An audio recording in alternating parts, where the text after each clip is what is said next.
अस्सलाम वालेकुम रहमतुल्लाहि व बरकातुहू। सिक्योर नेक्स्ट फैमिली, आज की हमारी वीडियो इंटरटेनमेंट के लिए ही है और हम आपको आज बताएंगे कि ट्रेन शुदा डॉग कैसे आईडीज़ बरूद तलाश करते हैं। आप देखिएगा, अपना रिस्पांस ज़रूर दीजिएगा। ये डॉग आईडी ढूंढ रहा है।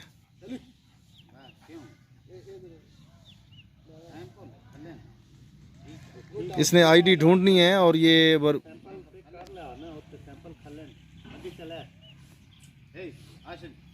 अभी ये देखें, ये बरूद लटका हुआ है, इसने ढूंढ लिया है।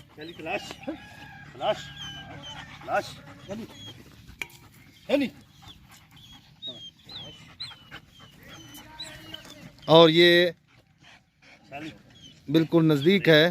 तलाश तलाश चल तलाश तलाश तलाश तलाश।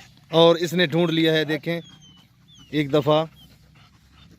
दरअसल ये जूतों में छुपाया हुआ है, ये दोस्त के जूतों में बरूद है लगा हुआ, तो ये बार बार यहीं पे चक्कर लगा रहा है। देखें ये डॉग्स को देखें, ये दोबारा दोबारा वहीं पे चक्कर लगा रहा है। आखिर उसने ढूंढ लिया है, उसके जूतों के अंदर से उसने निकाल लिया है। और वो देखें उसके मुंह में बरूद, ये देखें ये बरूद उसने उठाया है फिर गिराया है। डॉग्स ने ढूंढ लिया है, आज का टारगेट इसका पूरा हुआ। ये देखें मुंह में डाला हुआ है बरूद ढूंढकर। ये आईडीज तलाश करने वाले डॉग्स हैं। ठीक है, आ जाए।